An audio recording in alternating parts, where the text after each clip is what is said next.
Hello again, and welcome back to the Bonus Level Podcast. This is level 30. Can't believe we've been on the air for 30 episodes, 30 levels. I'm Jack. Joined with me, of course, as usual, is Luch and Josh. Hello. And This week, we have a moral dilemma, a discussion on morality and power and what you would do with any sort of power, and how we are to trust people with power and their moral questions that follow.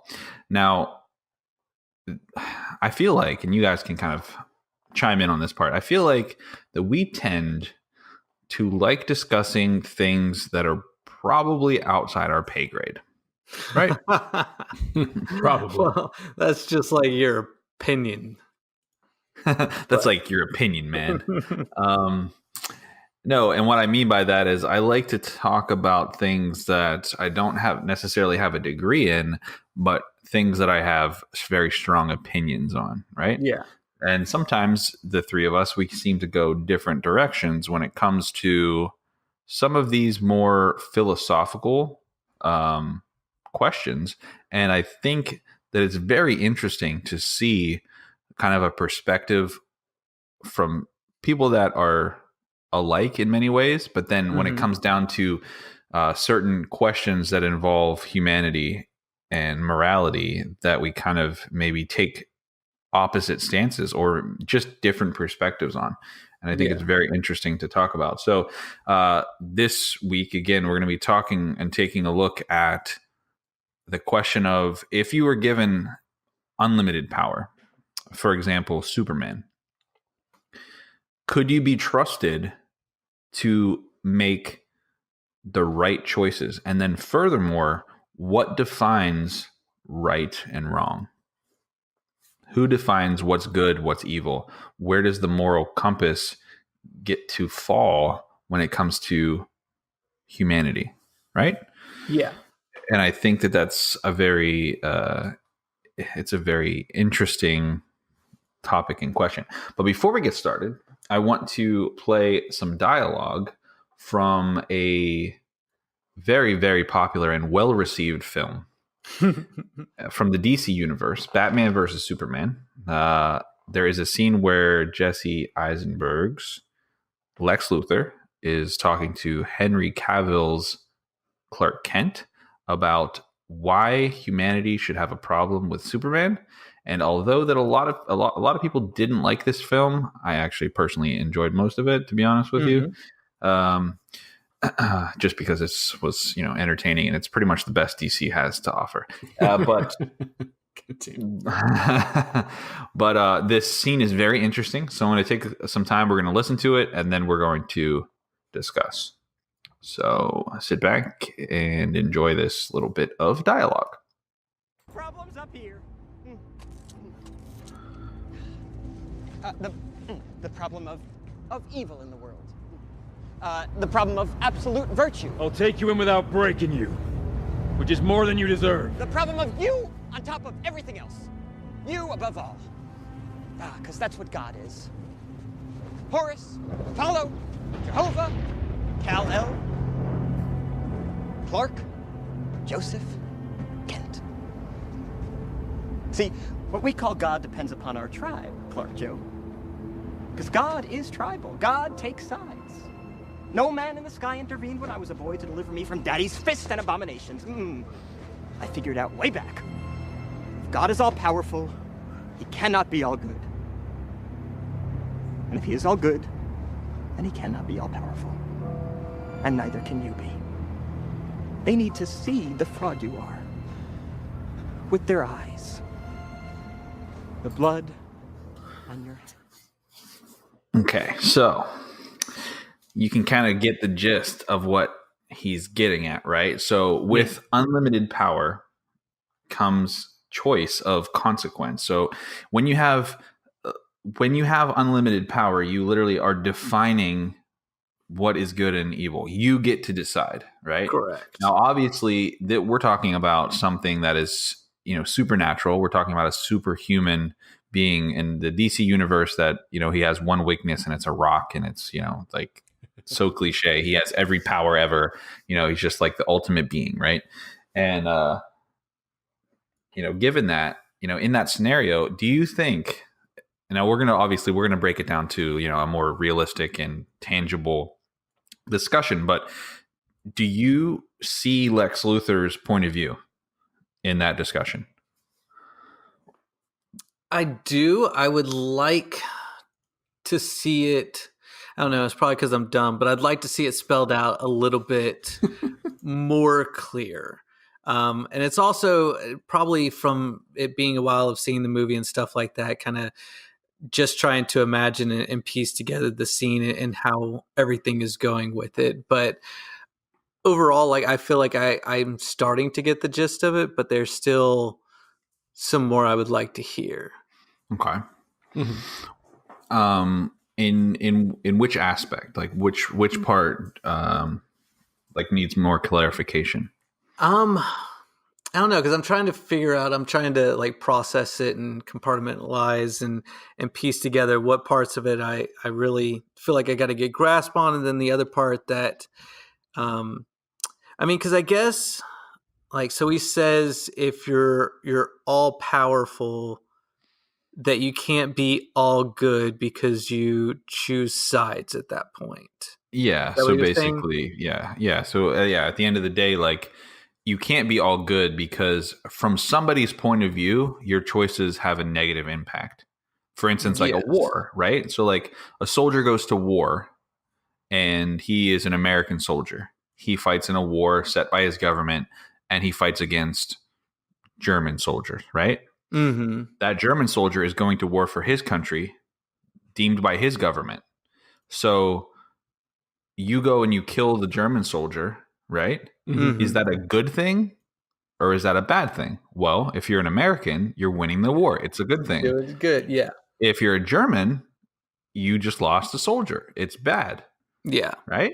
Mm-hmm. And I'm not talking about the politics behind, you know, why the war is fighting, blah blah blah. Mm-hmm. I'm just talking about like the everyday the soldier that's being drafted. He has no choice. He doesn't get to choose, oh, I don't believe in this war, I'm not fighting it. Like, he's sent to war and he's sent to do a job. So in this situation, it's the Superman complex of when you have unlimited power, when you choose to use that power or make a decision, there's always going to be consequences for somebody else. Yeah. You're choosing to do right, but it's right from your point of view, not necessarily somebody else's. Yeah, and that's what I was kind of get the feeling for, but I wanted to make sure that we clarified that because if we start this episode off with me assuming something completely wrong and then we're like starting to go down that rabbit hole, that would be kind of dumb. So yes, no, we're all on the same page here as long as Luch is.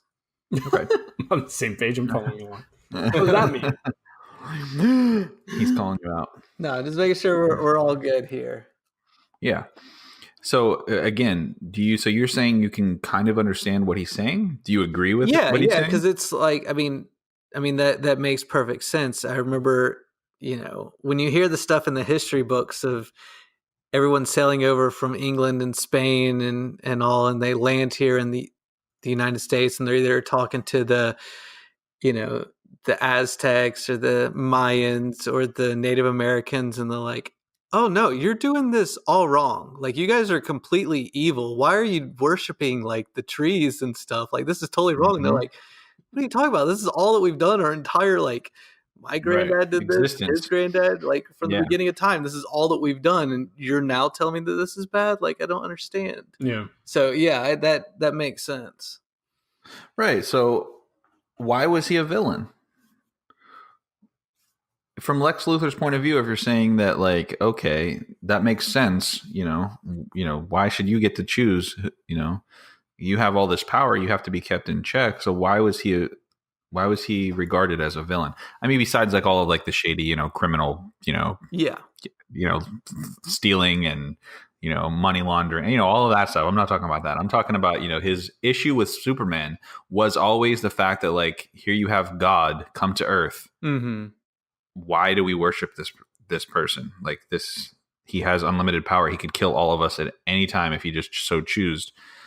Like, who decides God's moral compass? Yeah, and that's where things get squirrely. Because I Squirrely. mean that's the only way to that I could think of to describe it. Because basically, like with me, I have my two kids, so I want to try imposing on them the best moral compass that I can put on them. Um, and it's because I want them to be able to grow up and be decent human beings. So I'm going to tell them what I think is good and what I think is bad, and I'm going to be basing those off of millions of different things. With me, I have no religious affiliation and I have no political affiliation. And so for me, what I've kind of broken my things down to is how are your actions going to affect the people around you? Um, is if you decided to take this from a store, or steal, like what does that do to the person that owns the store? Like I've had friends that have run small businesses that someone taking something from the store is it's a heartbreaking thing. It hurts the business a lot, like Yeah. thinking in terms of that kind of stuff, or physically hurting someone, or trying to, lie, cheat, and steal, to get ahead. Those kind of things are where my moral compass lies. The area that things start, especially like where Superman, you could easily see where things could be really bad if instead of, because I feel like he tends to fall along that kind of compass where he's like, don't hurt people. Don't hurt people. We're not going to have too much of a problem. Don't try robbing Yeah. banks and stuff like that. We're not going to have too much of a problem. But if all of a sudden it was like, you know, um, Superman 2024, the Republican, and it's like he follows only Republican Yeah. guidelines, Right. you would have half the United States going like, fuck this Superman guy, Yeah. because that doesn't fall within their guidelines or maybe their moral compass of what's right and wrong. And that's why I like breaking things down rather than being religious or political to just like, am I hurting anybody in my actions? Okay. Luch, what about you? Do you relate to Lex Luthor's point of view there? It's really kind of hard to say since, almost all of it's like, even if we're just talking about political power, like even regular power.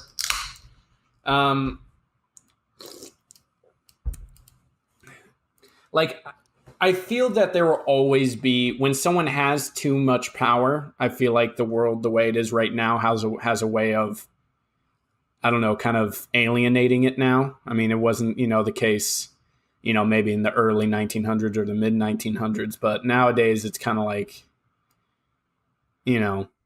so it's kind of hard to say.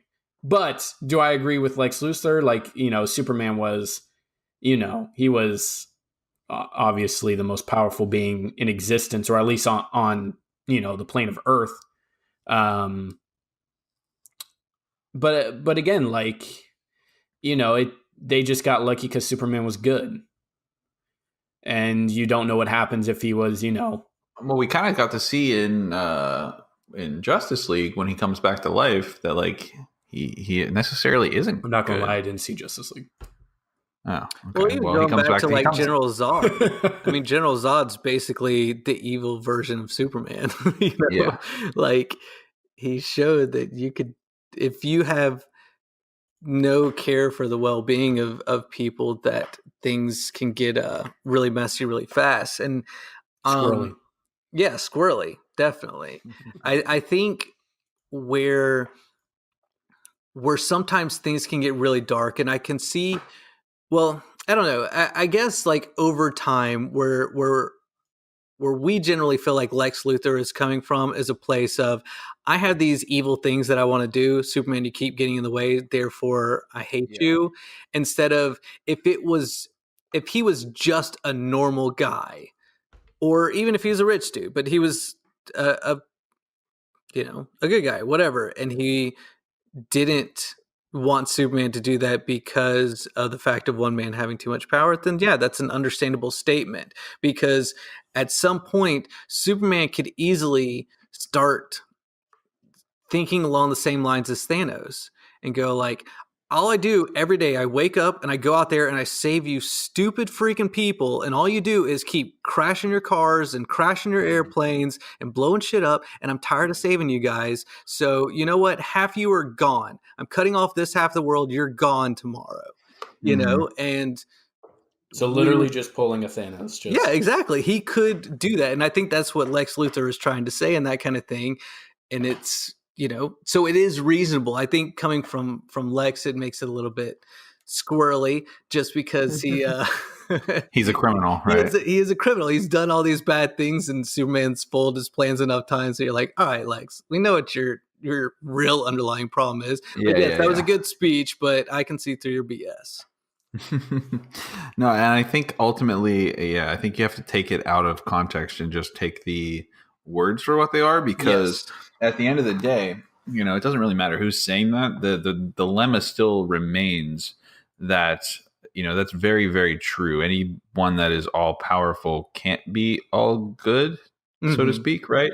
Yeah. Because it's all about perspective. It's all about like whose perspective are you looking at it from? And then that follows also, you know, where's the moral compass? How does it, you know, who determines what is good inherently and what is evil? And then, you know, you Josh, you brought up the whole, you know, coming to America and the Indians and things like that. Now, obviously, you know, history is written by the victors, right? That's the phrase. And so, everything looks like it's all, you know, hunky dory. Everything looks like it's great from our point of view because, you know, we live in the land of the free. We're the privileged. We are the, you know. Yeah, exactly. We came and we saved the Indians because these guys were living in just huts out in the wilderness, like no technology. And we were like, no way, don't worry. We're going to save you. Here's a blanket with smallpox. It's going to cut your numbers down so we can manage you guys a little bit easier. And now you're saved. Like, good job. But the point is, so like, all right, so we always see on the flip side of that, we always see these alien movies, right? So like when something happens, aliens invade the earth. And we just are like, independence. We need to band together and fight them off. But like throughout history, all it is people invading other people's lands and taking their shit. So then all of a sudden now aliens come to Earth to do the same thing to us. And now we have a problem. And we don't look at it like, hey, wait, maybe they're going to advance our technology and help us. And they're going to save us from killing each other in wars and famine and disease. No, we're like, defend the planet at all costs. No, that's not really how it should work, right? I mean, if you follow your own, you know, civilization's timeline. Exactly. But anyway, so bringing it back down to, you know, something that's a little bit more relatable. You know, Josh, you mentioned, you know, you're trying to raise your kids and have, you know, a moral compass of, you know, the general rule of don't hurt other people. Like think about what your actions and how they, you know, affect the people around you. Your actions have consequences, that sort of thing. And I think that ultimately that's like the base of morality. But the question remains, who decided, right? Or where does it come from that it is the right thing to do to not have an every man for himself attitude, right? Like think about, you know, back in, you know, maybe a lot longer ago where there was no technology and lifespan wasn't as long and things like that. If, you know, there was a time whenever if a person came to your house unannounced, uninvited, they walked through the door, you shot them. Yeah. He walked up to the door, you shot them. They walked onto your property, you said, get off my property or I'm going to shoot you. There was no like, you know, let's talk, let's figure it out. Let's, you know, maybe I'm here to help. Maybe I need help. None of that. There's a time whenever it literally was every man for himself because that person was going to do to you if you didn't do to them first. Yeah. Right. I mean, still today you see that in a lot of, you know, a lot of crime, a lot of things like that. It is that mentality. It's I have to get you because I'm afraid that I'm going to get got. Yeah. Right. Yeah. But at some point, humanity as a whole decided the general line of this is bad, this is good, this hurts people, this doesn't. That should be, you know, like if I choose to steal from somebody because I need it, or I think that I have a better chance of living, or whatever it might be, you know, that's still considered wrong by society standards. And who decided that? Yeah, I think at some point, um, there had to be something worked out in order to make a civilization be able to grow past a certain point. Because, like, let's say that your tribe starts off with 20 people. 20 people is fairly manageable. You can kind of keep an eye on different people. One person, starts getting out of line. They get a good flogging. Maybe they get back in line. They do something else again. It's like, all right, Flogging. We just get flogged. we're gonna feed them to the lions and tigers out in the wilderness. Once your civilization grows bigger and bigger, you have to start setting in these rules of, okay, because if everyone is constantly looking over their shoulder, wondering who's going to try stabbing them in the back, like, I mean, if we just try imagining, well, we've talked about it multiple times. If the zombie apocalypse were to happen, and therefore you can't trust anybody anymore, you're like, no, if I see somebody and I don't know you, I'm shooting you in the face. And it's like, okay, a civilization could never grow if that's the kind of distrust or hatred people have towards each other. And so at some point, there has to be some kind of laws and structures in order for the civilization to be able to grow. Otherwise, people are just constantly going to be killing people more out of fear. Like with me, I am 5'8", maybe, and 130 pounds. There is 0% chance that I'm going to fight clean if I ever get in a fight with somebody. There is 0 chance, because I know if I try and I punch you, it's going to make you mad and you're going to kill me. You're going to stomp on my chest and break my ribs and my lungs and whatever, snap my neck. Anything like that could happen. So no, I'm out of fear. I'm going to strike harder and more deadly than what I should do, just because of the fear aspect of things. So I think that rule is kind of to make sure that if there is a dickwad in the group that's going to ultimately, I mean, all it would take is a couple bad apples to put fear in people to really crumble a large, or decent sized civilization. So having these rules that, hey, you step out of line, we're going to deal with you swiftly. So that way our people here feel safe and secure and happy that we can continue growing and adding more people into this. That I think that's ultimately where things started. Whether, what timeline that was on, no clue whatsoever. But I think that you're talking about more like laws and structure than actual morality, because a law can say you can't speed above 35 miles an hour on this road.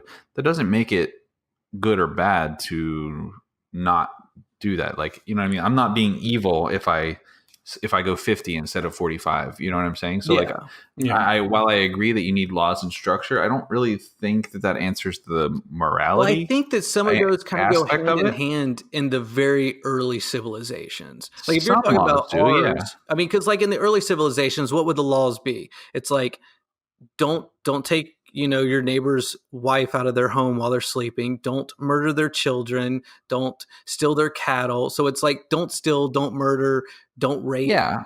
Those kind of things that ultimately I think we still kind of have instilled deep down in us today, that those are some of the bigger things that we could see. Don't steal from people, don't murder people, don't rape people.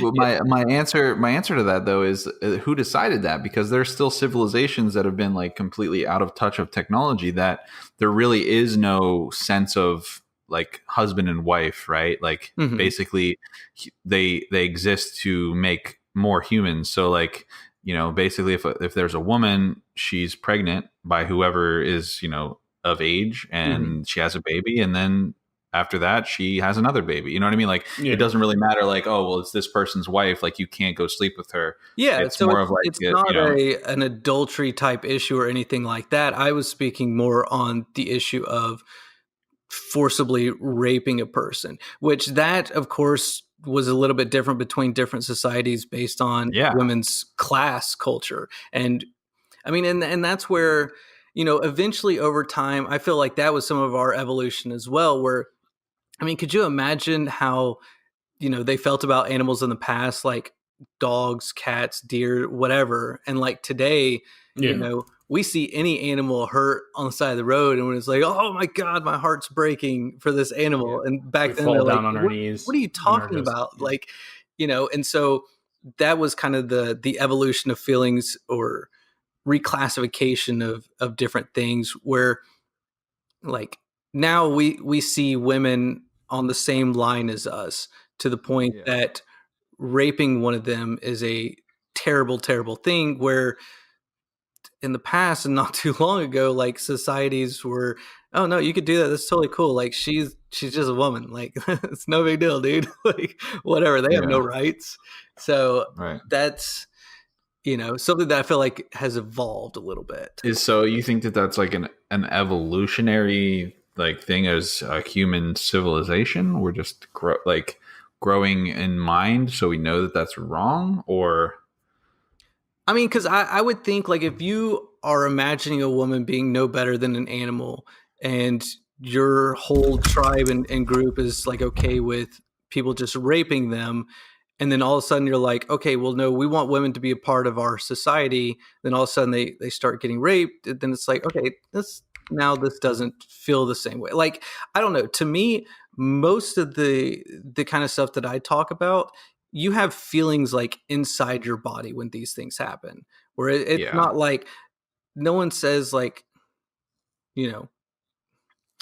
I think you kind of understand what I'm saying. Like when you do something bad, like you feel bad inside, like you can tell like this is not right, but I don't think I had to have anyone tell me, hey, don't stick a knife in somebody. I think if I stuck a knife in somebody that I would go like, okay, this doesn't feel too good. Like, no, see, and you're saying exactly what I was getting at, because this isn't everybody's feeling, but I believe that human morality and the very base instincts of what's good and evil are instilled in us. It's part of your soul, your spirit. You actually know inherently when you're born the difference between what's good and what's bad, what makes people happy, what makes people sad, at a very basic level maybe. But like you just said, like, when you do something and you feel guilty about it, if that thing that you did is wrong and or if it's right.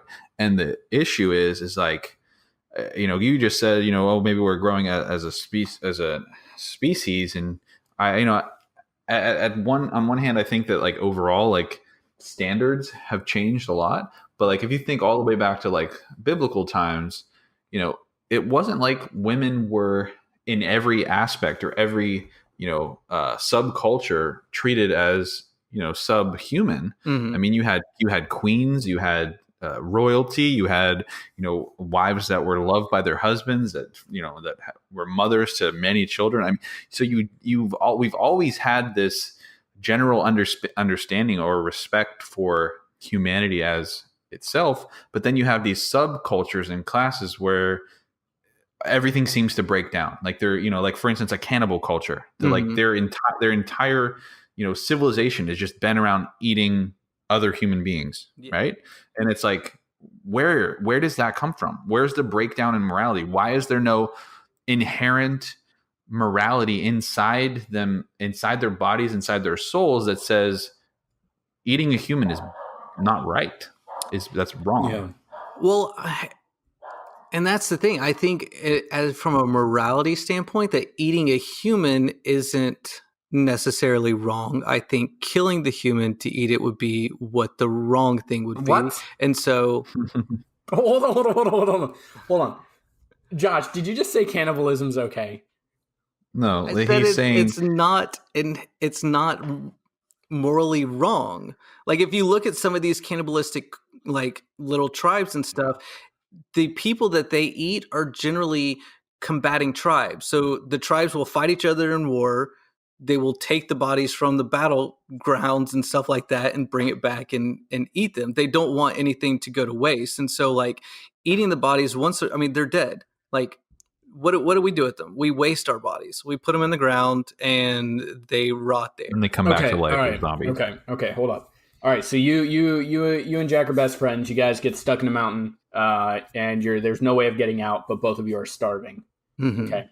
All right, so let's just say you guys both aren't going to fight each other over each other's choice, prime thighs. Mm-hmm. All right, because we all know that Jack's got juicier thighs than you, Josh. Yes. Yeah. So, but let's say Jack dies, right? Jack's just gone. All right. He couldn't have any more Publix chicken wings. That was the end of him. Damn it. Yep. All right, and you're just staring at those, juicy thighs. tenderloins, and you're telling me that you're going to go chow down on those things.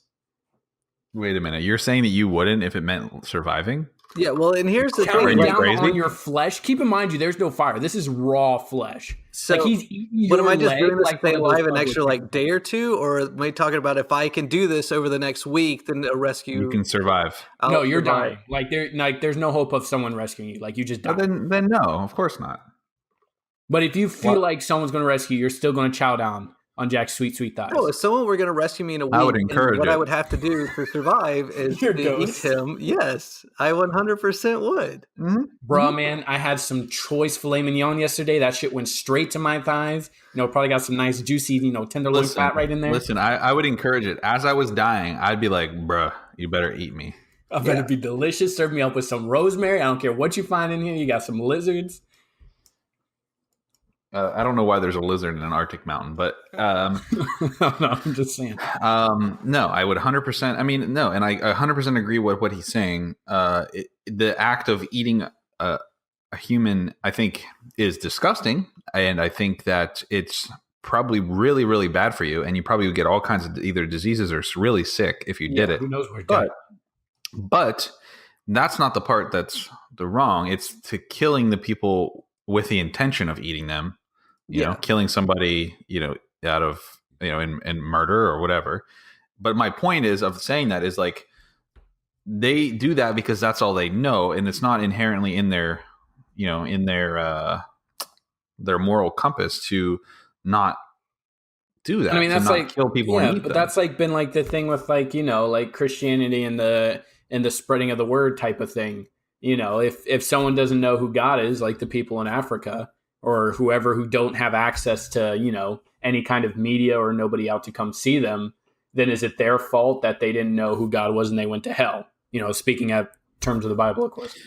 I mean, actually, if you want to get technical, the Bible says that yes, because there is that inherent knowledge of there is something out there, and if you seek the truth, you'll find the answer. So like if you ask to see God, you'll see his face, sort of deal. And so like even the ones that haven't necessarily been preached to, so to speak, that doesn't excuse them from knowing that there is a greater power or a creator. Yeah, but the thing is like they grew up on false idols or their gods or whatever. They grew up on filet min other tribe. Grew up on Jack's thighs. On Discord. So Jack, I see where you're going here, and what my thoughts on it really have to do with the way we perceive other people. And like inherently, I don't think that I would feel bad about killing somebody if I thought that they were a piece of shit.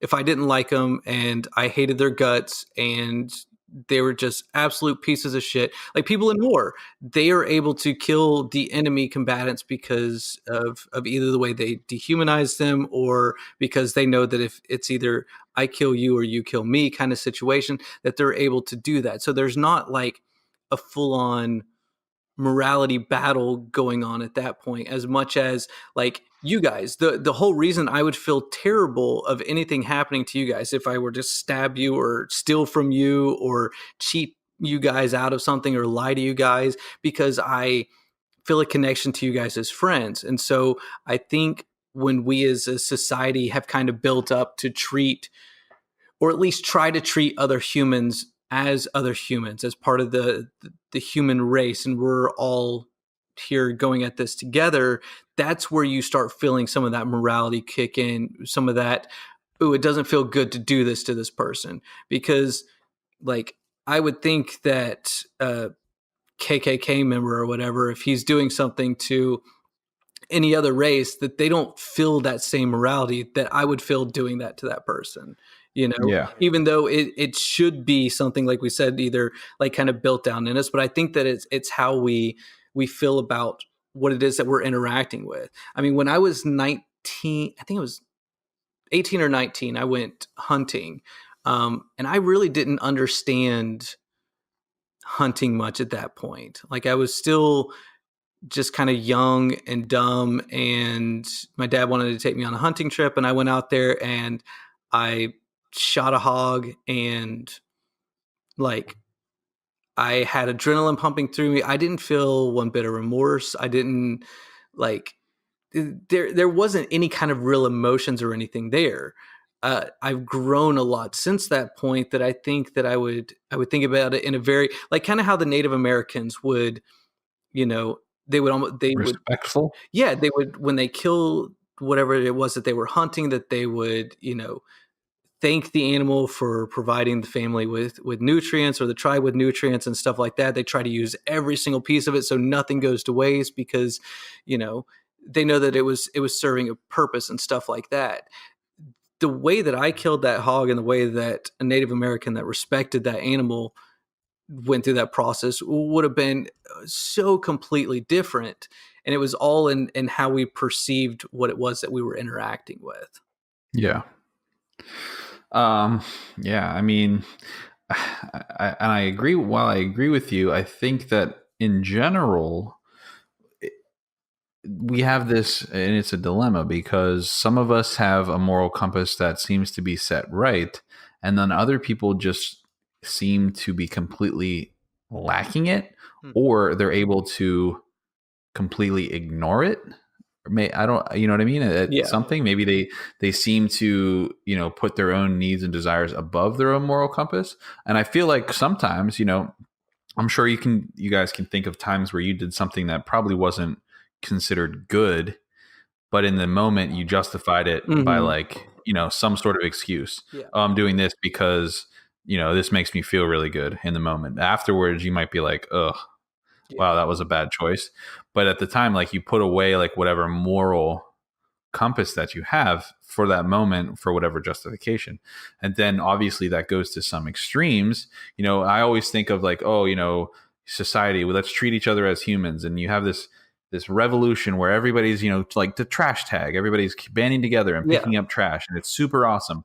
And then you have the piece of shit that's driving down the street, throwing the trash out of the window while the people are picking them up, like picking the trash up. And it's like, who is this person, right? Sees a group of people going, like, getting together and cleaning up and doing something good. And they're like, here's another cup, and like throws it out. You know what I mean? Like, where is that person's compass? Like, where do they fall, and why do they think it's okay to act a certain way? I think about that every single day. Like, when I see somebody do something or treating somebody a certain way, or, even just like somebody driving, I always go back to my, the whole, like, I just can't stand how people have, they just have no regard for other people's well-being when they drive. Like, it doesn't matter who cut you off doing 80 miles an hour just to get 2 spaces ahead at the next red light. And it's like, where is that person's, not only their head, but they're like, where is their moral compass,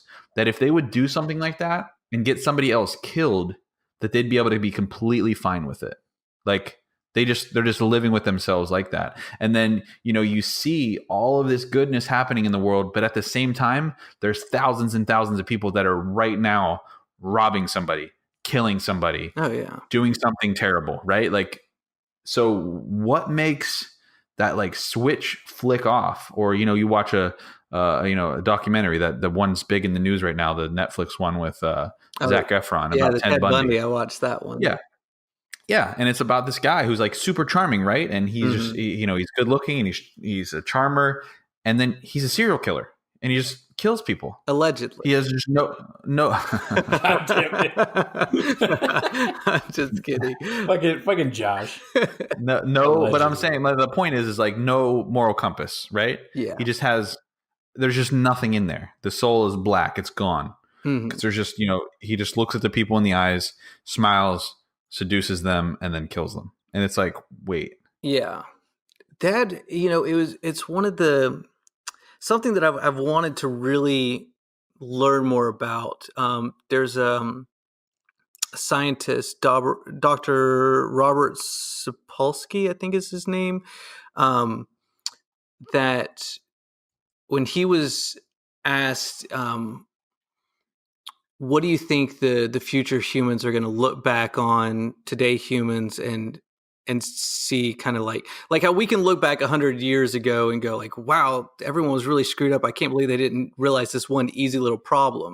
And he's like, what are the people 100, 200 years from us going to look back at us and think? And he's like, basically they're going to think that it's asinine the way that we're treating people and putting them in prison. He's like, the issues that a lot of these people have are full on brain issues. Like there's something fucked up in their head that their brain doesn't work the same way as other people. I mean, we can easily look at that with someone like Ted Bundy. We can look at that and go, that dude's not fucking normal. Like people shouldn't be able to do that. Like you shouldn't be able to do that kind of thing to a person and then come home to your wife and kid and act like everything's normal. Like that shouldn't be able to happen. But it did with him. And we're like, okay, well, we don't know what to fucking do with you. What you did was really bad, so we're just going to kill you. Like, because we have no idea the brain is so in depth and complex that it could be that this one wire is swapped, and that's why he's like, oh, well, I'm going to turn right when everyone's turning left. And we don't know how to go in and fix that problem. I mean, people have been trying it for years, putting people in mental institutions, giving them all kinds of drugs, lobotomizing people. I mean, taking out like parts of their brain going, okay, I think this is the part of the brain that's making you all fucked up. Let's take it out. And then the people just turn into zombies. It's like, all right, we fixed them, but so there's stuff inside the brain, I think, that is messing with people in some sort of way that we just have no real understanding of how it works. We just kind of see it happen and we're like, oh, that's really fucking bad. I hate you. When it's, it's hard to know what is the person actually doing and how much is there like an actual issue with that person. I mean, if I watch a lot of stuff like that Ted Bundy thing. Did you guys watch, what was it? Mindhunters was the other show on Netflix? Where it was like they were interviewing lots of different serial killers and stuff like that. That show was freaking awesome, and they're sitting down with these serial killers and these guys are talking about this stuff like, yeah, it's no big deal. Like I just went and I snapped her head and, her neck off and, yeah, it's no big deal. It's no big deal. No big deal. I just do it and it's cool, whatever, and and we just could all look at that and go, the reason the show's so interesting is because we see that and our jaw drops to the floor that how can a person act this way?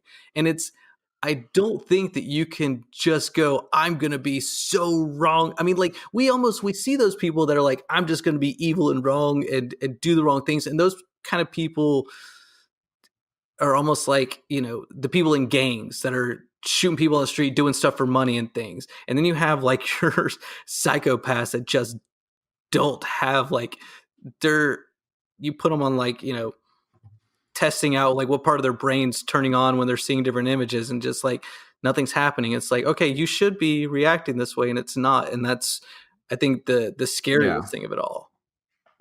But I guess that goes to my question then too, is like, are you saying that, for instance, somebody like that who, there's definitely something wrong in their brain, something wrong in their soul. What are you suggesting that they do with them? If, mental institution, medicine, things like that don't work, they've already committed, a numerous amount of crimes. Mm-hmm. They're inherently evil per se because of whatever's going on. I mean, are you saying like, oh, well, they shouldn't be put to death? Somebody that can just commit a heinous murder without any remorse? Like, should they not be? No, and I have there's a lot of different points in this. Number one, I think that we need major prison reform. Like that kind of stuff, that's a whole podcast topic that I could talk about. Sure. Like I have a degree in criminal justice, so I spend a lot of time on this kind of stuff, and it drives me nuts. But I think more with this kind of thing is, so like right now, it is perfectly legal for me to go out there, buy a pack of cigarettes and smoke them. Okay. It is legal for me to do. I am 34 years old. I can go and do it. And there is no problem with that whatsoever. But I know it's not the right thing to do for me personally, for my health or for my family in the long run. So I choose not to do it. Even though in my head there's nothing saying, hey, this is morally wrong, you shouldn't do this. I mean, in my head, when I think back to cigarettes, I go, oh my God, they're so delicious. I want one right now. I want to stop the podcast and go get a pack. Like that's the, Oh my God. so you have like these so cravings delicious. in you, but it's not only cigarettes. Think of all the other cravings that we have for things that aren't illegal, you know? Yeah. But it's like we, as a human society, also have to tell ourselves, we have to practice self-restraint. So even if these people don't have a compass telling them that this thing is wrong to do, we still have laws in place that are telling them, hey, please don't do this, you know, or if you do, we will have to kill you. Like that is already set forth. So just because these people don't have, you know, something that's making their stomach feel bad when they're hurting somebody doesn't mean that there shouldn't be consequences to them doing it, because we have it set forth in our laws right now. It's like, hey, if you want to participate in our society, you have to follow by these guidelines. If you don't, then fucking go off in the Amazon wilderness, and you may be able to get away with killing people and raping people the rest of your life because you're a jungle man. I don't know. But if you want to live Oh my in God. the city of Tampa, like you can't be that person or you're going to get shot dead in the street. Like there are Yes. consequences. Don't to come your around. action. Don't come around my way. Yeah, if you know what I'm exactly. saying. So that's where I kind of feel like that comes from, is just because it either, you know, isn't wrong or is wrong or whatever, or even if you don't have something inside your head telling you shouldn't do something, doesn't mean that you can't follow by normal guidelines, if that makes Yeah. sense. No, I understand. I think that you didn't answer my question, because I don't know I still don't know what Okay. what you're projecting to do with a person like Ted Bundy. Well, like I said, You're saying there needs to be consequences, Mhm. but you also said, like, do we just need to kill somebody because their brain is messed up? Yeah, so I mean, it's a double-edged thing. We have to continuously do research until we can actually know what's going on inside a person's head like that. But at the same time, if you have a person like Ted Bundy that is raping and killing people, we've already said, hey, that's a no-no. Don't do that. And they're still doing it. It's like, all right, well, you know, we told you don't do it. So Yeah, you but do have something like that's a heinous, evil thing. There is no like slap on the wrist. no. Like you said, you know ahead of time that it's wrong, and even if you don't have a moral compass, you know that it's wrong via the laws of the country. And then on top of that, if you still choose to do it, it's like, yeah, maybe something is messed up in your head, but like, sorry, friend, you can't just murder somebody and get Yeah, away so- with it so and let's say, yeah, say- don't do that again. Yeah, so let's say in his situation, if Ted Bundy, because you have to think of how many different paths he had to take in his life in order to get to that point that he was at the first time that he killed somebody. There were a lot of different paths that he had to take to get there.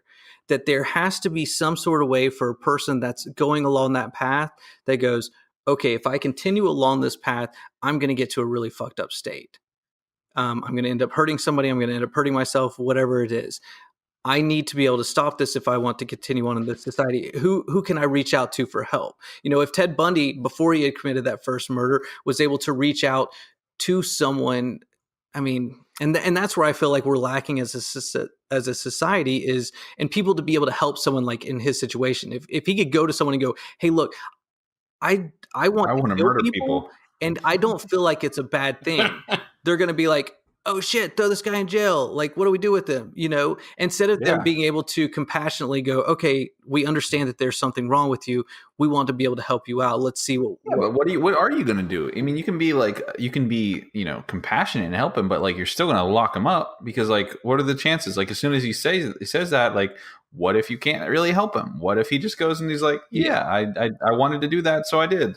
Well, and that's what I'm saying. Like with the Sapolsky quote was basically, what are humans 100 or 200 years down the line going to say to this thing? Because this is something that's going to have to progress over time. And we're just now within the past probably 100 years being able to actually study the human brain in any sort of capacity. I mean, think back to the 1700s, back when, I mean, they didn't know what the hell they were doing back then. Like when we started, wrote the Declaration of Independence. So they had no idea what was going on in the human body. Like, no fucking clue what any of these organs were actually doing and like what the brain was going on and stuff. So this is all very, very new to us.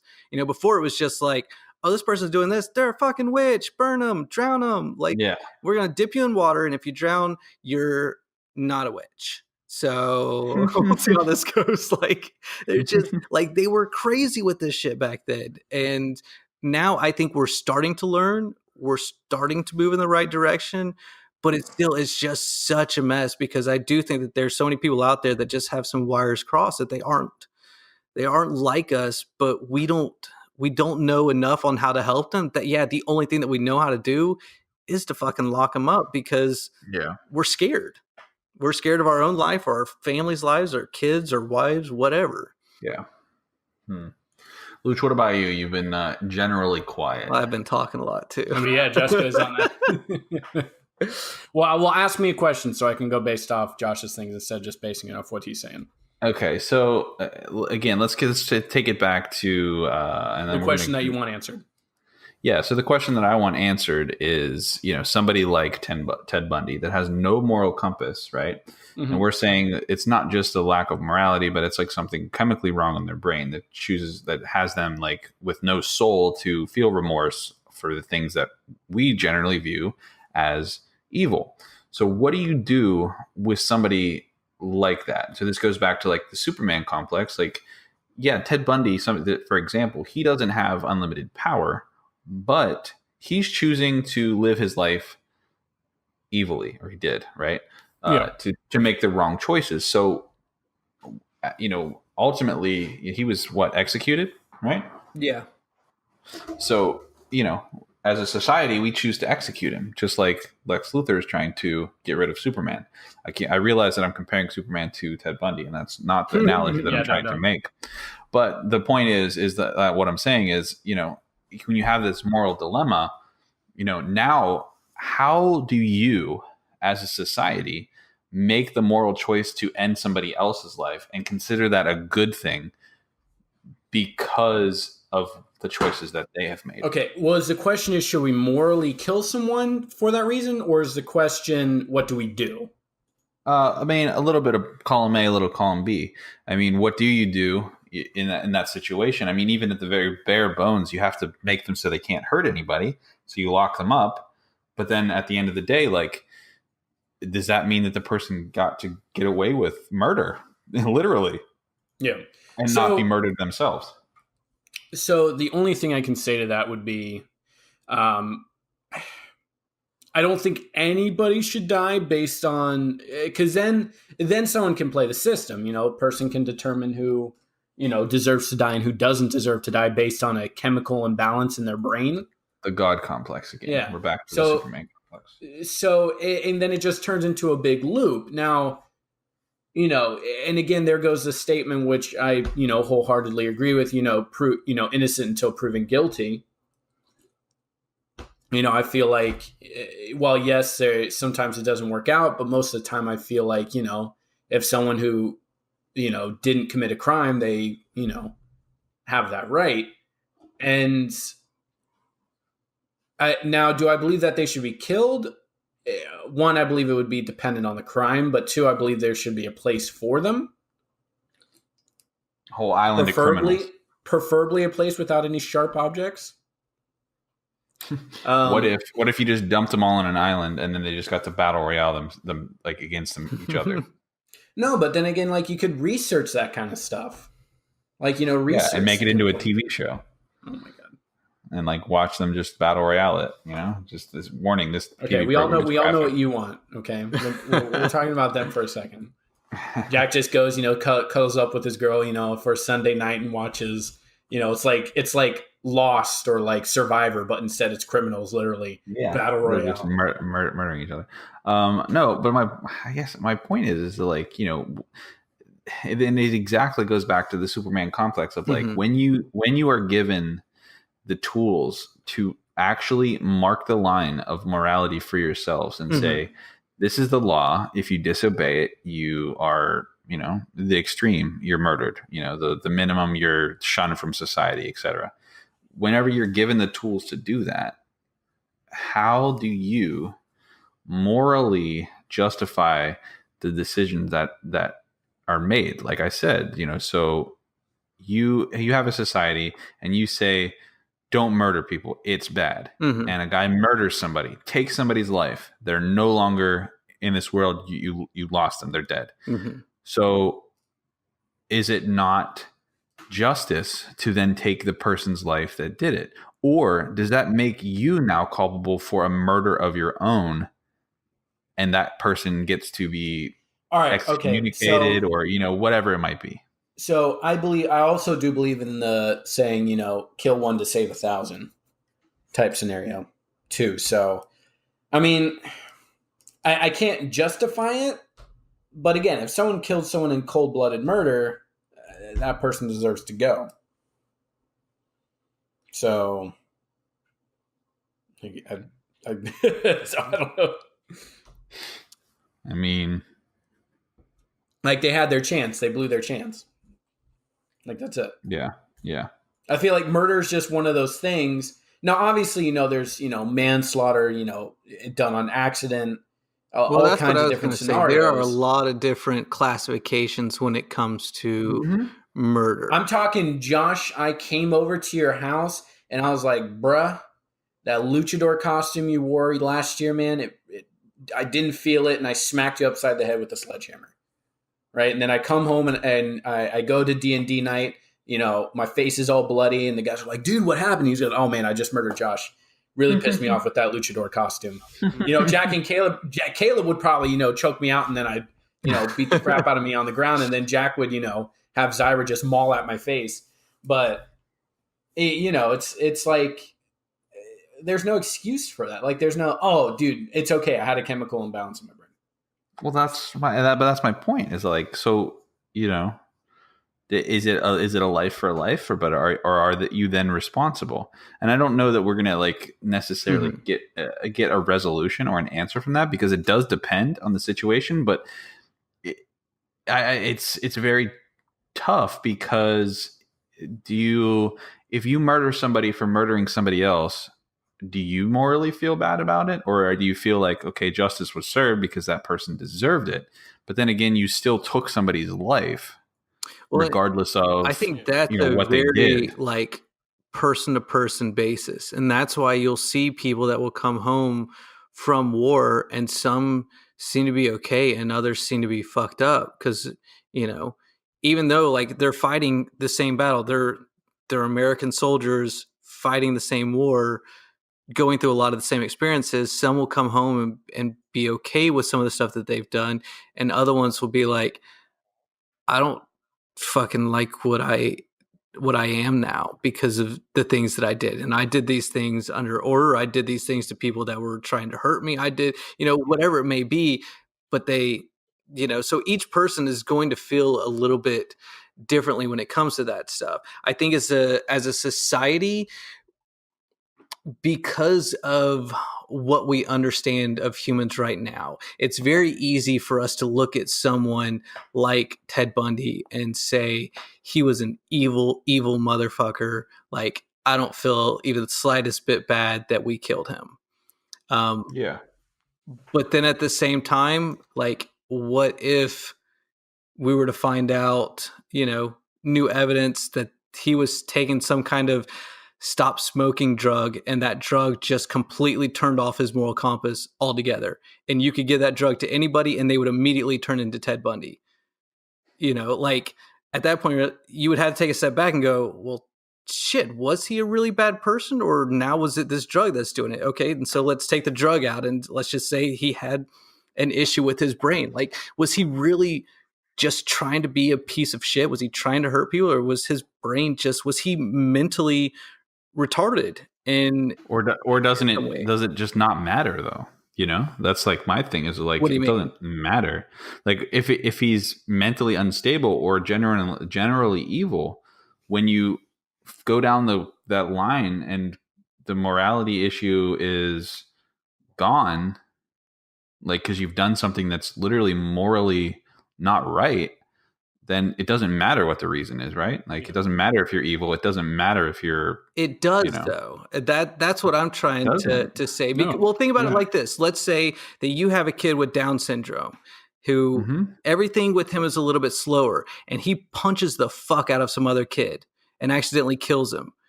He 100%, we're going to take into account that kid has some type of mental retardation, and something happened that, he's not going to be treated like a functioning adult. The problem with someone like Ted Bundy is he appeared in all ways to be a normal functioning piece of society, but then he did these other shitty things. We don't see, there's no visible retardation with his body. There's nothing that causes him not to be able to go to work or do these other things. It's only in that one particular area. And that's something that we don't understand enough now. But we're also talking about, we're arguing semantics of motive. I mean, if somebody that has an actual,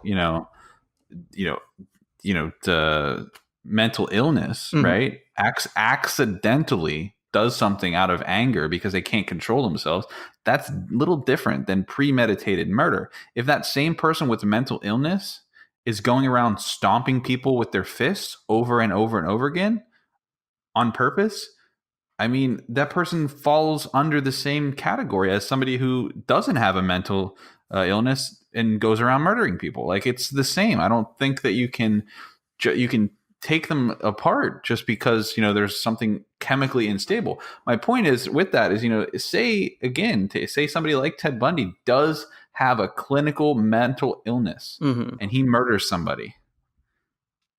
Like that doesn't just be like, all right, well, he has a mental illness. It doesn't stop. Like pop culture reference, like Mike Myers, like best one.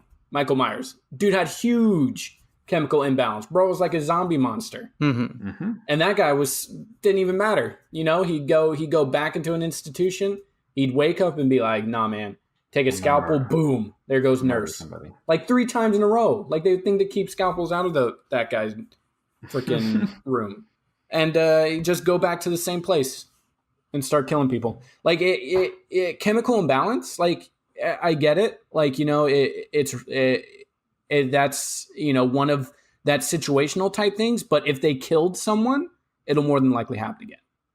Yeah. And that's the thing. I'm not and they'll find a way to excusing their actions. I'm not saying that we should just go, they're just fucked up in the head, let them back out on the street or anything like that. I'm just saying that, and I feel like we've gotten off topic a little bit with it, but it's that more research has to be done before condemning the person underneath for all the actions that were done. Is I think what I'm trying to say there. Like, I'm not saying that someone like Ted Bundy shouldn't be locked up and kept away from society so he can't hurt anybody. I completely agree with that. But if there was some way to be able to treat him and successfully treat him, like we could, when he killed the first person, that we gave him a pill and that pill made him normal and we could set him off on the street and he never killed a person again for the rest of his life. No, I don't think that kind of change should ever happen to anybody. 100% no. No. Well, and that's the thing. I think what you need to do is look at it a little bit more personally. Maybe you're looking at it from too broad of a statement. I think you're looking at it from the wrong end. Like, bro, that chemically imbalanced person just murdered your child. Yeah. What if it's personal, right? What if it's they murder somebody that you love? Are you still going to have that same generally compassionate outlook towards that person? Your moral compass is going to say, yeah, maybe it's just something wrong with him. He should maybe be checked out a little bit more. Oh, and before we decide. If you're personally going through a situation like that, you're not going to think about things logically. But here we are, we're trying to have a logical discussion about this. And so what I'm saying is, you have a person who, with this mental disorder, kills somebody. You can give a pill and 100% chance they are not going to hurt another person the rest of their life. That they're. I'm saying it's a hypothetical situation. Hypothetically, they are not going to hurt anyone else for the rest of the time that they're alive. Should a person like that be executed or have to spend the rest of their life in prison for something that 100% they had no control over? It doesn't matter. They still did it.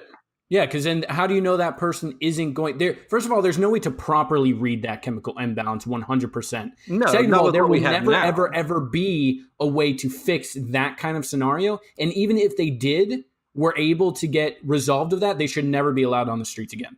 No, I mean for the even I if they're completely 100%. disagree with you guys. Well, listen. Even if they're 100% fixed, right? You come up with a serum that fixes their brain, and they realize, oh my gosh, I can't believe I did that.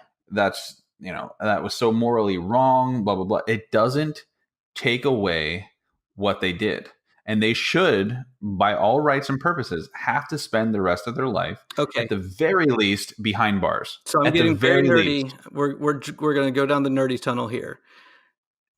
With what happened with Hawkeye in the Avengers movie, when he gets mind controlled by the Tesseract and does something heinous, hurts innocent people, and now all of a sudden he's not mind control again. He's going about society. He's like, man, I was under Loki's spell, under the Tesseract. Like, I didn't actually hurt anybody. That was that mind control. That's what I'm saying, how we need to picture a chemical imbalance or something wrong with someone in their head. It could be that exact same kind of situation. Like, yes, they're not technically being mind controlled, but they could have wires in their brain cross to the point that that's exactly what it's like to them. That once they get that situation fixed in their head, either through surgery or a pill or whatever rehab of some sort, that they're able to get that stuff fixed.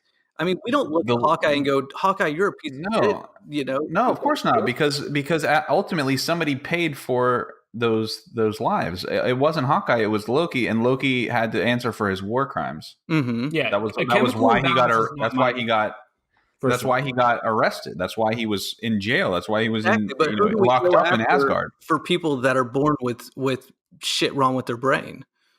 I mean, you can't. That's why they don't get to be on the street again. So just because a person is born with a mental retardation, they should have to spend their whole life in prison or be executed if they murder somebody. Yeah, absolutely. We're not talking about if they have any kind of thing that immediately just send them away. Absolutely not.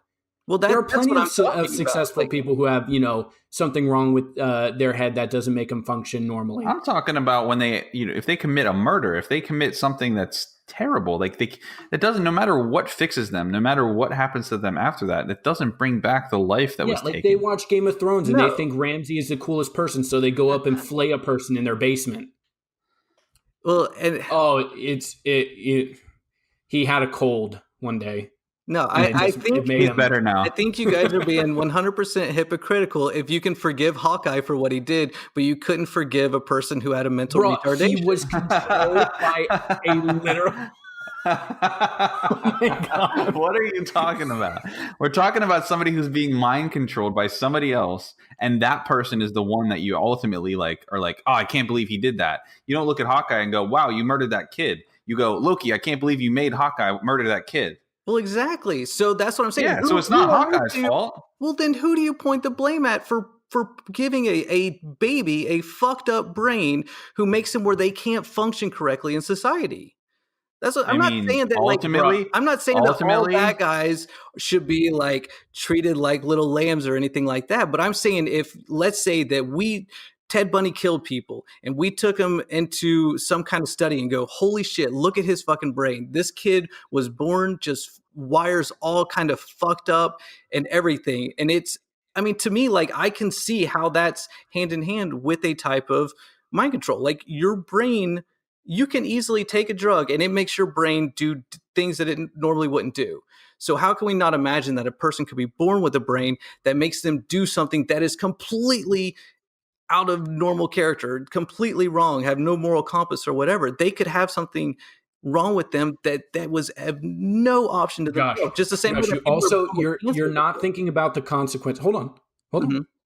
You're not thinking about the consequences outside of just that too. Okay, so guy who's insane, has a chemical imbalance in his head, straight up murder someone brutally, right? Mm-hmm. Not personal, not nothing. He wanted to see blood. That's it, right? Beat the kid up in the street, smashed his head and whatever, right? Parents see this shit happen. Call the police. They're going out. The kid gets, arrested, taken in. They cure him completely, right? He is good to go. And the kid gets set free on his new adventure to life. And then you see the parents of that kid who got his head smashed in with their jaws just dropped wide open. And you want to know what that dad's probably going to do to that kid once he walks out on that street? He's going to pull a fucking Batman and just shoot him right in the middle of everybody. Because that is completely and 100% unfair. And then the dad would go to jail for murdering that criminal. And that's the thing. I think that the fix to people's brains is so out of the realm of our understanding at this point that it seems like magic, that we can't understand it. I think once we get to the point where we could cure someone like that people will have more understanding and more compassion for it. I mean, think of the way that we treated people with mental retardations in the past. We treated them like fucking animals, like dogs, because we didn't understand that they just had something wrong with their brain. Like people that had epileptic seizures, we thought were demon possessed and we used to burn them alive. Like that kind of thing. And like now we look back at that and go, oh my God, a person that has epilepsy, we burned them alive. Like we would never do you are literally, like we are talking about someone who just straight up kills someone. Because they are retarded. It does not matter. 100% really matter. doesn't. I'm telling you, if you can forgive Hawkeye, then you are a hypocrite and I'm done discussing it. We'll have to move on. Bro, you are literally giving them a literally skip the jail free pass. Yeah, it's a free pass. Yeah, you are. You're saying that if they can be fixed, they can be put back on the street because they're fixed in their brains. But it doesn't matter because like the consequences have already been done. What if Thanos turns out to be mentally ill and he just snapped half the universe's population, but he just turned out to be the Avengers, like they get together, they go to they find out where he is and they go there and he's just like, guys, I'm good now, but like last week I was having a bit of an episode and it says right here, doctor's note, I'm cured. Yeah. Sorry about that. But Josh, like what I'm also trying to say is, let's say there was a huge chemical imbalance, that person murdered that kid. They do not get the chance to walk away free. If they get cured, great. Maybe there can be an institution for those who had a chemical imbalance, was completely cured, and now they're normal people and get to live with their regret, and maybe a nicer facility. But that's it. They do not get to walk scot-free. Yeah, I mean, it does not bring back the person that was taken. It does not bring back the guy who was just walking down the street living his life. Yeah, and I understand, and I would definitely say, because I mean, and this is such hypothetical stuff that we're talking about here, that of course, like once a situation like if it ever came to that point that you would start being able to see flaws in the system. Like, yes, saying that someone like scot-free. So this guy kills a person, walks into a facility. They go, oh, yep, you did have something wrong with you. Beep, beep, beep. And yep, you're fixed. Walk back on the street. No, being able to do something like that, I do think that would literally cause chaos and rioting in the entire world. Like that, it would. I think you would literally happen tomorrow. Yes, I think and Josh, it's a gradual change over the next 100, 200 years. That here's the big thing with this, Josh. Too, if they can take out that chemical imbalance, someone can put it in. Then that gives criminals, serial killers, literally like, all right, give me 1 second. All right, cool. I just gave myself a chemical imbalance. Yeah, I'm going to go murder that school. No, and here now we are going down a different road of something that I haven't thought about in the past. But what I'm mainly saying is that I feel like if someone is born with something in them that is just completely out of anything that they've done, out of like, I mean, we even 50-50 nurture nature. If we are saying the 50% nature part of the way that this person was born was just fucked up, and that's why something happened down the line, I do think that there needs to be some sort of compassion that we look at this person with, instead of just like, you're a piece of shit because you did these things. When it's like, we don't understand enough about why humans do what they do and why the brain controls us in the way that it does, to be able to just completely condemn a person for something that may be outside of their control. I don't know. I think that like that's the thing is like compassion is one thing, and you can have compassion. You can have compassion on somebody and still deal out consequences for their actions. You can act in love, but still deal out, you know, the unfortunate, benefits to whatever bad thing that, happened. The person that commits the murder has a chemical imbalance. I can have compassion on them and still make them understand that what they did, whether it was their fault or not their fault, still has to be answered for. Somebody has to answer for it, whether it's them or somebody else. It doesn't matter. I mean, and at the end of the day, there isn't anybody else that's going to stand in their place. They did something, whether it wasn't their fault or not. I mean, it's like the guy who gets, drinks all night and gets in his car and, accidentally runs somebody over. Mm-hmm. He made the choice to drive while impaired. Yeah. He might not remember it because he was so impaired. He may not remember driving because he was so impaired, but he did that. He now has to live with that. He might not even remember the steps that he took to get in the car, to choose to drive home. But because somebody else lost their life, he has to then face the consequences. Yes. And I impaired think or not a impaired. huge difference between the two, though. Because one, you're talking about a person that had a choice Voluntary. to drink, Sure. and a baby Okay. that's born with something wrong. And even with what I'm saying as far as this, because I'm you know me, I like to go to the extremes on these kind of situations. I'm mainly talking about, because we've talked about there are lots of different areas for crimes, murders, whatever, where it could be like, oh, you're sleeping with my wife, I'm gonna kill you and my wife and then murder myself. Like, out of crimes of passion, then you have like manslaughter, you have like, I got drunk, yes, and I had my inhibitions lower and I fought someone. Like, yeah, there are different areas that you could see stuff like that. And then there's also, like I said, if there were a type of situation, because I mean, who knows? Ted Bundy, maybe he just was a piece of shit. Maybe he had a moral compass and he was just able to turn it off, But what I'm talking about is in a situation with someone born with some kind of disability outside of their control. If we were able to really look and see that, like if we got to a way as a society and we go, okay, out of these 24 chromosomes, if this one right here is blue instead of green like it should normally be, that person has a 100% chance that they're going to kill someone by the age of 25. Then at that point, like, we're going to start making some changes in the society. We're going to start testing for that kind of DNA. We're going to start looking for it and those different type things. And it's like, okay, well, we didn't get a chance to test this person in time. He's been sitting in prison for 40 years for a murder that he committed when he was younger. And it's like, if we would have known this kind of technology now, could we have helped this person in the long run? There's different kind of questions and conundrums that come up like that. And I understand that we always feel like if there's something bad that happens to someone, we do want to punish somebody. I'm just saying that there is a possibility that there could be times where there is no one to punish for some of the things that are going on there. I mean, we look at when a baby gets cancer and dies by the age of 2, it's like you want to be mad at somebody, you want to hate someone for the unjust thing that happened to that baby.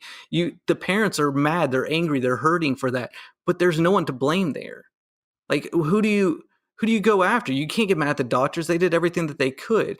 Like, everyone feels like they were unjustly hurt by something that happened biologically in nature. That is, it's not about somebody's fault though. Even it's about somebody has to pay for the consequences of what happened. Who pays for the consequence of a baby dying of cancer?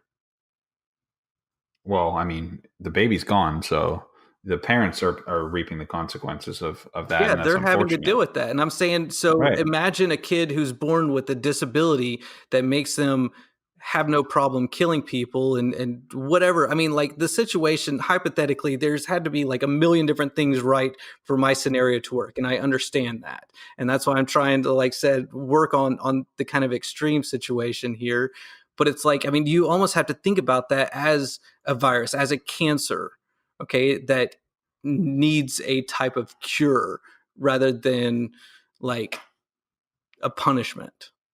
But I don't know. Like I said, it's I think that what I'm talking about is something that is a very, very extreme hypothetical situation because we none of us are neuroscientists. We don't understand this stuff Speak whatsoever. for yourself. Like, you know, that, and I mean, and who knows, this may never come up, that we may throughout history, we may grow and go, you know what, people are just pieces of shit, that everyone's brain's kind of the same, maybe a little bit different. We have different likes and dislikes and stuff like that. Some people are more prone to being assholes, but in all, like, that's just what it is. That may be the way that things are. I'm just saying, in a kind of 1 in a million scenario, that someone's born with something that, you know, that is completely out of their control, that having some kind of compassion towards that, like I said, compassion is fine. Compassion is fine. Understanding is fine.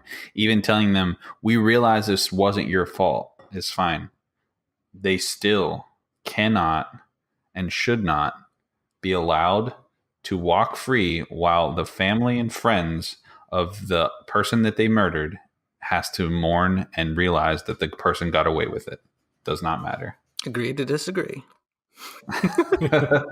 Anyway, so let's move on. We're going to move to the last little part here. I want to know, would you be good, yes, or evil, if you had Superman's powers? You don't need to answer that, Jack. We all know. Wait, who? Me? Oh yeah. What the hell is your problem? So this is when the good writes his name first on the list. Dilemma, you know, or we would have to figure out where the good and bad needle was kind of you get to decide. That's the whole point of being Superman. You decide where the needle is. Well, no, because if all of a sudden I'm Superman and I start going, hey, you know what? Since I'm Superman, I'm making a new law, and it says that it's cool to bang any chick that I want, even if she says no. There's no such thing as rape anymore. People are still going to go, hey, you're a fucking asshole. You shouldn't do that anymore. Like, yeah, that doesn't matter because you have ultimate power, so you can just do what you want. And I could do that, but I wouldn't necessarily say that that's redefining what good is. No, but you would be evil then. Yes, exactly. So that's what I'm saying. Right. But finding like where that line of you know, you're faster than a speeding bullet. They wouldn't even notice. True. Yeah. But I think me, for one, I would be good for the most part, like 95% of the way good. Just kind of think about it, like, you know, for the most part, anyone that I could, I'd be helping out people and stuff like that. But then you'd have that dick that would throw a piece of trash out of his car window, and it's like, before you know it, you're fast enough to get to his car window and just literally poke his eyeballs out with your thumbs like the mountain, and then go, oh my god, ah, shit, that was probably a little bit much. All right, so Josh, that was a little much. He's evil. It's determined 98% evil. I mean, I was gonna say, you see him throwing the junk out, and you fly up to him and then turn it over so it flies back into the car and dumps all over him. Yeah, and you know, that's what I'm saying too. That teaches them not to litter. Yeah, well, either littering or someone cuts you off and you just had it and you smack their car and it flies off the highway into the woods.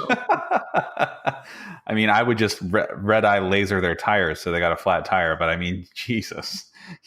Yeah, Josh, damn. All right, so Josh is evil, determined. What about you, Luch? I'd be neutral, chaotic neutral. Okay, what does that mean?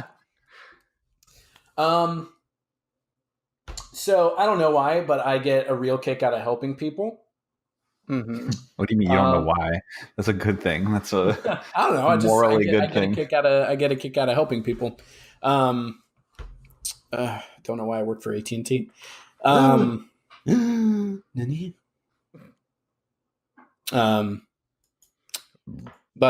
you know, it's like, I'd just be good. I'd be a pansy. You'd just be good. I would be that. I would be that guy who'd be like, "Oh my God, Luch man, help us." Okay. Oh my God, Luch man, thank you so much. Hey, can you do this for me now? Okay. Just constantly just doing stuff for everybody. You just never get any rest. You're like, yeah, okay. And then I would turn evil. All right, so Josh evil, Luch evil, confirmed. I would be I would be the Superman of all Supermen because I like the spotlight. I like to be in the spotlight. God. So I would Just like a to have giant- I would like to have all the giant Superman statues and the Superman like logo everywhere, and I would just like stand with my arms, the Superman pose at the top of all the tall buildings and saving everybody, and Could we get another hero, please? I would be 100% good. And I that's would the end thing. all I would end all wars. I would get rid of all evil dictators. There would be peace on earth. Well, and so here's where I feel like the moral compass between what is actually good and evil gets a little squirrely is depending on how long you live. Where I feel like with someone, so let's say that you live the normal human lifespan. Mhm. We even see this kind of stuff if you look at characters in the Marvel universe, some that when they're young, like Spider-Man, they see things as more friendly neighborhood. I'm going to stop this robber.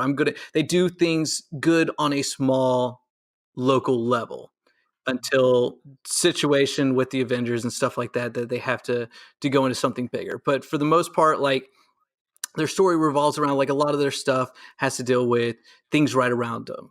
And then as they grow older, that they start thinking of things more in a global capacity. Then you get into beings like Thanos that I don't know what his age is or what his lifespan is or anything like that, but it seems to be quite significant to the point that what happens in the entire universe matters to him, where he's like, I don't care about that small little New York City that's this tiny little place on a tiny little planet in this tiny little universe when we have all these universes that we're dealing with or whatever.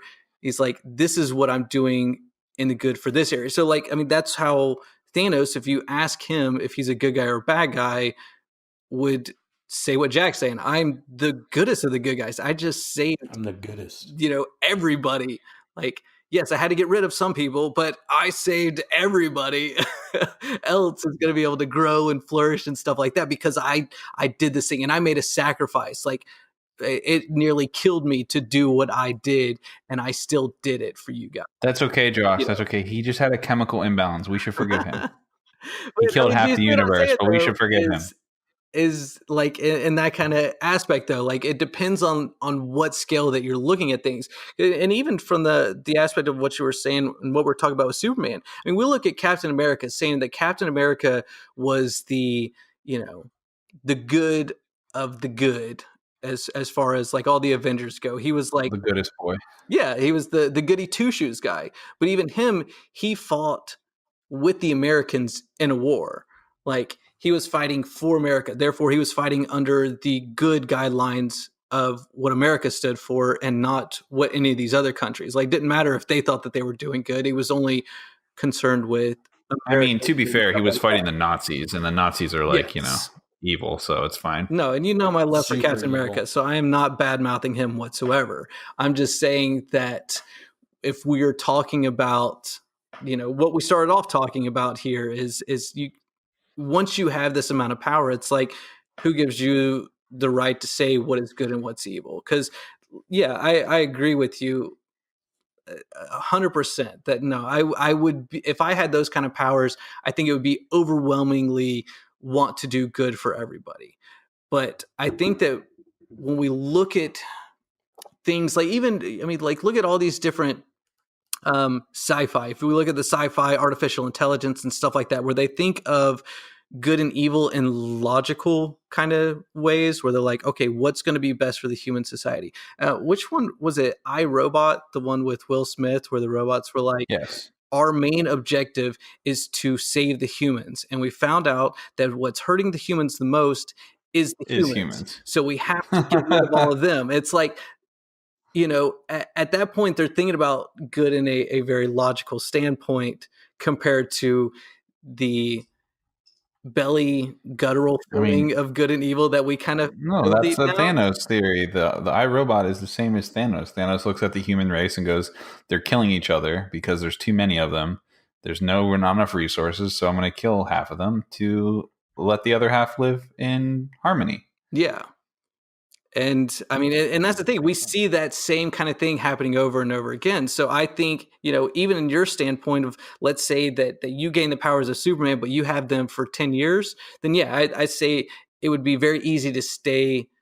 I wouldn't say very easy. You're still going to have some temptations with things, but If I only had it for the most 10 part. years, you best believe by the end of that 10 years, I'd be the richest dude on the planet. Yeah, but you would also do a lot of good things and stuff like that. You probably wouldn't have to deal with the conundrum of what Thanos was dealing with unless things got kind of pushed to that brink, and maybe dealing with as many political wars and things that you're having to deal with. I mean, like I said, as Superman, like, you're constantly, every single day that you wake up, you're dealing with people on Earth killing each other, and you're having to go, okay, like, I mean, he has to just let people die constantly just because he doesn't have enough time to go around and save everyone, because there's too many stupid people in this world.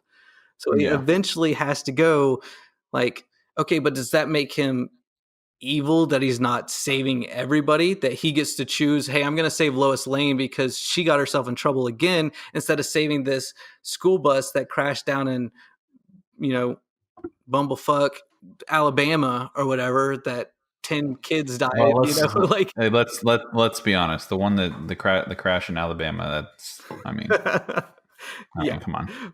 But I mean, you see what I'm saying though, with that kind of thing. Like, he's, choosing someone like Lois Lane, one person who's falling off a building, compared to anywhere else in the world, there's all these people dying from all these random accidents and stuff like that. You can't be everywhere at once. So if you choose to save one person over another person, if you choose to save one instead of 20, I don't think that's a worth it. morality issue. It's like choosing the right person. I mean, it's like if you choose one instead of another, then one person gets to live instead of them both dying. It's more of like what's your perspective on it? If you choose to save this group of 10 and not that group of 10, like, if you hadn't acted, then all 20 die, instead of and only that's 10. and I feel like that's been something that was brought up a lot in the the Marvel universe. Was, okay, do we let one die to save Thousands or millions or even hundreds? It's like, do I let this one person die to save? And it's like, morally, deep down, you should be like, no, we have to do whatever we can to save everybody. But it's like, overall, if you let that one person die and you were able to save 1,000 or 100,000, it's like, could you still look at that and go like, hey, that's good? And I think it's a win.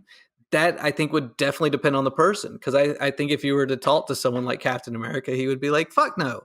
Like, I would rather be the one that died trying to do the other thing than ever have to live with myself for that one person dying to save all these other people. So I think that's something that's even on the scale.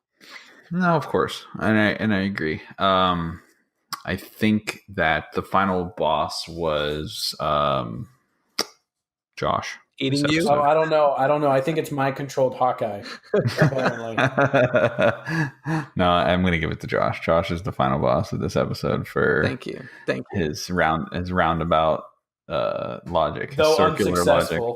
Though unsuccessful boss, he's like, one of the he's like the kaiju in Pacific Rim. Like, you think you got him, but actually, like, he's escaped back. And me and Jack are just controlling the mind. We're controlling a robotic version of mind-controlled Hawkeye, and he's just a giant hypocrite. Yeah.